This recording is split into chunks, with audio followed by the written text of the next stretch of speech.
Hey, good evening, everybody out there on Unlock the Middle Land. Chris Starcheski, co-host, co-creator, and actually tri-host now of Unlock the Middle's video cast, where we get together and we try to become better each and every session by talking with educational leaders and educators from around the country and around the world. With me on the bottom right-hand screen was Josh Tovar. He's having some connectivity issues. Dean Packard, our other co-host, is unavailable this evening. He's out on the basketball court doing some reffing work. But I have got the pleasure of having three amazing guests with Josh and I. Trelane Clark, Dr. Nikketa Wilson, and Jaimi Fowler-White. Josh, how are you before we lose that connection again? I'm doing great. This is what's horrible about those Wi-Fi spots, but I'm doing fabulous. Josh Tovar, MPA, Garland ISD, Garland USA, ready to hear for the 20-minute office hour time. Let's do this. Awesome. Trelane, let the country know who you are, where you are, what you do, and then we'll kick it around the screen. Hi, thanks, Chris. Good evening, everybody. I'm Trelane Clark. I am the proud principal of Hooks Elementary School in Chelsea, Massachusetts, where we have the Oswald the Owl is our mascot. Hoot, hoot. I'm on elementary school, been in elementary school for quite a long time. My school serves grades 1 through 4. We have a population of majority English language learners, but a very diverse group, amazing students, families, and teachers. So I'm glad to be here. Awesome. Thank you for joining us. And, as a fellow member of the Massachusetts clan, I appreciate you being here for sure. Jaimi Fowler-White, how are you tonight? And let the country know who you are. I'm a little warm tonight. My name is Jaimi Fowler-White. I am a elementary school principal in Memphis Shelby County Schools in Memphis, Tennessee. We serve as pre-K through grade 5, small school. Our motto is that we're a small school with a big heart, where we build brilliant bobcats every day. I love the small school, big heart. It expresses such a lot about what you value most in your organization. Thanks for being here, Jaimi. Dr. Wilson, how are you tonight? Good. Thank you so much for inviting me. I'm looking forward to some great dialogue today. So my name is Nikketa Wilson. I'm the proud principal of Webb Middle School, where we serve 6th, 7th, and 8th grade students. We're a Title I campus. We have a little under 1,000 students, and I'm just looking forward to a great year and being part of Garland USA and being part of the GISD Effect. Go Bears. Awesome. Well, hey, we've got a great lineup tonight, from Josh to Trelane to Nikketa and Jaimi. Nikketa is new to our program. Trelane and Jaimi have been on. So, Nikketa, a question for you to start. What is your favorite animal as a pet, and why? So, probably a dog. Just because if you're having a good day or a bad day, whenever you walk in the door, your dog has no idea, and they're going to greet you the same way every day. So that's my favorite animal and why. Awesome. Jaimi? A turtle. Why? I'm allergic to anything that has feathers, fur. I'm even allergic to animal dandruff. So my son would say that my favorite animal is a cat, because right now he's adopted one and I'm deathly allergic. And he feeds it and everything. It's outside, laying up under my car. Yes. That's fantastic. I love the turtle. Trelane. Well, I'm not a really big pet person, and yes, I have allergies exactly as Jaimi does. But favorite animal actually is the penguin. I really love watching. It was March of the Penguins, a National Geographic documentary that got me, and I just think that they're one of the most amazing animals on this planet. So I love penguins. That's fantastic. Josh, do you have one? Right now I have a rabbit. Don't get a rabbit. Do not get a rabbit. They eat plastic and all your cords. So if I was to say an animal, a husky. Huskies are loyal. They love you, and they hit you with their big tail. A husky. Uh, Fantastic. I'm a dog person. I used to have a rabbit. His name was Guinness, and he lived a long life. I went on vacation. My mom and dad watched him for a while, and I never got him back because they adopted him. But I understand the eating of the cords without a doubt. Well, hey, let's get down to it. We'd love to sit down and become better. I've got the Be Better Humans shirt on tonight. Does anybody have a dilemma or a problem of the day that we're looking to get some resolution to, or get some peace of mind in knowing that others are going through it, and we can brainstorm on the screen together? Anybody want to jump in?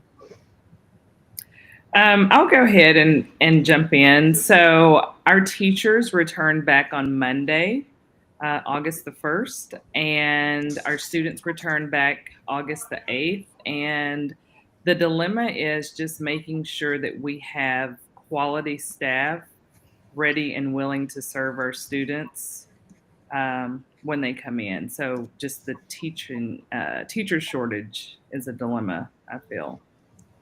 Wow. How short are you in terms of, your school's big, 6th, 7th, and 8th grade. You've got about 1,000 kids on campus. What's the staffing issue that you're facing?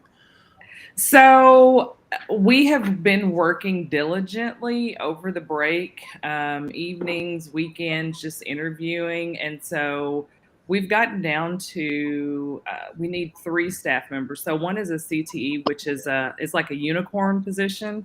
They are few and far in between. And so this particular class affords our students to have and earn high school credit. And so I really want to offer it because that's going to set our students up for success once they move toward high school. But just finding that unicorn out there is very, very challenging. Anybody else faced with the same type of issue? I had a teacher to get promoted in the last 3 days. I also start on Monday. And so, I haven't even had the opportunity to interview for her position. So proud of her for getting a promotion, but it's going to leave a hole in my 2nd grade. So I'm working to hire someone fast so that I can make sure that we can have children properly supervised. Oh man. Yep, same here. I think it's all over. Similarly, I had a teacher who moved to the school next door. So now that I have a void there in a high needs area. It's a foundational English learners class. So those are really tough to find folks who are certified and qualified. But yeah, I definitely feel the pain, and many of my colleagues do as well. Josh? Well, I just think that right now, based on the problem that Nikketa presented to everybody, what we've done already, I know we're going to start off the year with vacancies. I already had our long-term subs from last year. I already asked them to come in this year right now, and I already started coming up with the placement of taking in classes because they're going to have to absorb them. We're all facing the situation for now, a year and a half with a shortage, and because of people being restricted at home because of the disease. So right now we're already coming up with a plan of who's going to take what class if we're not able to find those substitutes, because even those substitutes are very hard to find. I feel that every single last person, and you know that, Chris, we've been addressing this for how many podcasts already, where there's such a huge shortage. So right now I'm covering up with the long-term subs. I already told them to show up day 1, and number 2, they're going to have to absorb those other classes as we've all done. I don't know if anybody else is doing something different. Yeah, we're in the same boat. Fortunately for me, I'm close to fully staffed right now. I've got 1 more position for hire, but who knows what happens in the next 5 weeks before we fully open. I think one of the most important pieces is when we sit down and talk about high quality staff, putting them in front of kids. Josh, those long-term subs that you've got coming in, I know, just based on how I know you via this screen, that you have assessed the level of intuition and level of relatability that these adults have to kids. They might not have the content expertise. They might not have all the bells and whistles that go with credentialing and certifications, but they've got the ability to have a great rap with kids, work with colleagues, and have a working ethic that really drives them to do exactly what you need them to do. And I guess one thing I'm really curious about in perspective, we've got, around the country on the screen, there's been some discussion lately in the past month and a half or so about lowering expectations for hiring staff, such as, let's just go ahead and bring in non-credentialed people to fill the seats. Let's bring in folks who don't have certifications or aren't from an educational background. What are your thoughts on that? And what type of steps can we take to address what we really need? Well, I know that the crunch is everyone is looking for people to work, no matter the profession. You go out to eat, they don't have enough people to serve you. You go into any store and there's one cashier and there may be no one else around. And so I don't believe that lowering the standards is really gonna help. And we really want quality. As a parent, I want to know that the person that is standing in front of my child is actually qualified enough to actually educate them. And so I know that we don't want to really overload classes and things like that, but we want to make sure our children are getting a quality education. And so I have had long-term subs, but I found that I hired them because they're very dependable and they work. And so I'm going to have to build back up my list of long-term subs, because if you are working and you believe that children can learn, then I'm going to hire you. So I actually make a plan each day and I send it out to my full staff to let them know who's at work, who's not at work, which areas need to be covered, and so that we can all work together as a family to make sure that children have everything that they need. Um, I started doing that a couple of months into the school year last year, and my staff told me that they loved that everyone knew what was going on. And so I felt like I wasn't, leading by myself. Everyone was just jumping in because they knew where the holes were during the day. And so I would suggest that to anyone, because on any given day we could have who knows how many people out, because we're still in the thick of this. Although we feel like we're coming out of it, but it moves in and out on us. Right. I'm concerned about thinking of lowering the standard for who we want to have in front of children, it worries me that in talking about that in terms of education, because already too many people devalue education, period, and don't see it as a viable profession, right? And so I think to say that, okay, well, it goes back to that, oh, anyone can be a teacher. And I don't believe that. You have to actually love children. You have to want to do this work. You have to be committed. And so, no, not anyone from off the street can just walk into a classroom and actually educate and love children and have relationships with children that may help them to succeed. So, so that really worries me. I think that the better approach is to sort of think about, to definitely evaluate what criteria we're using to determine whether or not teachers are, quote unquote, meeting the standard, right? And what that standard is. And how are we actually supporting folks to be able to get there? Because we have to do the same thing with students, right? In order for students to meet standards, we have to scaffold and give them the support. We don't always think that way when we talk about staffing. So if we're going to hire someone, if I'm going to hire a paraprofessional who has a heart and wants to do this work, and who wants to teach eventually and has communicated that, then I want to provide that staff member with some opportunities and some support and some feedback so that they can actually get to the place where they want to be able to take that teacher test, to get into that degree program, so that they can actually be in front of kids and make a difference for kids.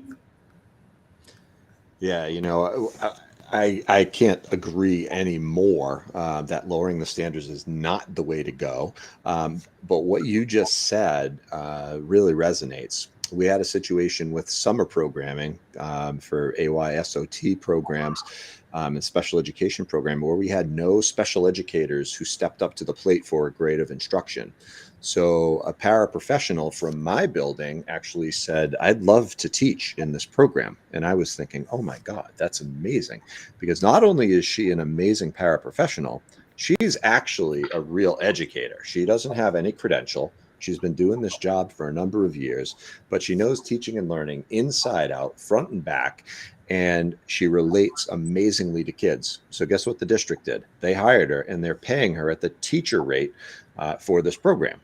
Awesome. So, you know, as you sit down and look at finding that unicorn, you know, Nikketa, I think it's going to be important to look at your current staffing and really say, okay, who's got a skill set that can really match this need, and how can I take this person into this role either temporarily or permanently and give them this opportunity, you know, and that might be, you know, a next level, you know, passion that they end up pursuing because they never thought, oh, me, I could never do that. Yes, thank you. And, you know, just looking, thank y'all for sharing your ideas. I agree with that. And just what Josh had shared as well. We are getting some of our veteran long-term subs in place and just looking at a plan for in the event that we don't find a good fit, because again, I don't want to lower our standards just to say, oh yeah, I'm fully staffed, I don't need to hire anybody, because, you know, that's not what's best for kids. And, you know, in the long run, it's hard for everybody. And so just looking at different ways that we can make sure that the students get what they need, and having one of our veteran long-term subs in to fill that gap while we're searching for that right person. Yeah, you know, you find that right person down the road. I have, in the 14 years in the principalship, I've busted more searches and started again with a new pool of candidates than I can count. But it was always done because, you know, the individuals that were in the first pool, they didn't have what our school needed. You know, we don't settle, and our kids are too worth it. Too worth it to settle, you know, as you just expressed. Well, hey, we're coming up on 17 and a half minutes together. We got a 20-minute quick hit. We had a great discussion and dialogue about the staffing shortage. It's clearly not just related to Massachusetts or Texas. And we've got some ideas on how to build capacity, take individuals who we currently have relationships with, be it substitute teachers, long-term subs, or maybe some non-traditional teachers in our building, be able to look into opportunities to get them more involved and build their capacity. So let's start with Jaimi. Advice, 30 seconds for other administrators or educators that you feel they should hear from you because you've just walked the walk. You are not alone. Be transparent and vulnerable so that your staff will know that it's okay to ask for help and to build that type of relationship and culture in your space so that we can survive another year. We can do it. Brilliant. Nikketa. Yes, just continuing to build capacity in your teachers and your administrators. A lot of the times you tend as a principal carry everything and feel like you need to do everything, but you know, part of being a leader is to grow other leaders. And so just as you're going through this journey, continue to build capacity in others and grow the leaders on your campus so they can embrace that mission and vision of your campus. Brilliant. Trelane.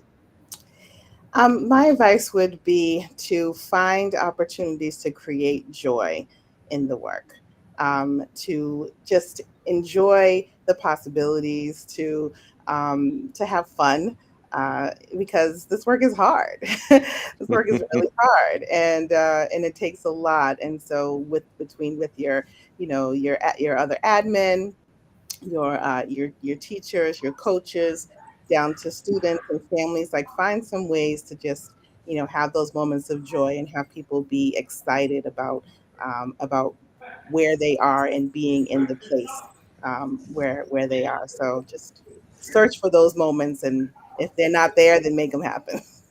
Love it. You know, quality advice. I think one of the most important lessons that I've learned over time is that it's less about what I believe than it is about we believe, and really having, while I might have a why as an educational leader, my why has to be building wide, and I need to find a way to make sure that we're all on the same page. So make sure that folks have voice, make sure that folks have choice, but there's a non-negotiable commitment to whatever that mission in your environment is. It could be test scores, it could be relationships, it could be 100% student leadership involvement in your building, but whatever it is, stay steadfast to it and hold on to that belief. Josh, got any time for advice? Quick piece of advice is this. Just remember anything. If you're an assistant coach, you're not guaranteed being the head coach. If you're an assistant principal, you're not guaranteed getting that principalship. You need to know your politics, and you need to make sure that you're there promoting what's the success, which is your campus success and your kids. Because I've been in education for 31 years, and sometimes some people feel that they're owed the next level, and they're not. Nobody owed the principalship. Just because you were hired by the last principal, you weren't owed to become the principal after he or she. So just 2 cents. You got to make sure you play your cards right. You got to know your politics, and remember one thing: you're not owed the next step. You're not owed that. Hey, well, ladies, Josh, that's going to take us home tonight. Please stay on when I end our stream tonight. But I just want to thank Dr. Nikketa Wilson, Jaimi Fowler, Trelane Clark. Thank you so much for joining us tonight. It was a great experience with office hours. Everybody else out there in Unlock the Middle Land, please be well. Keep on chugging. Enjoy that summer and get everything straight. Thank you.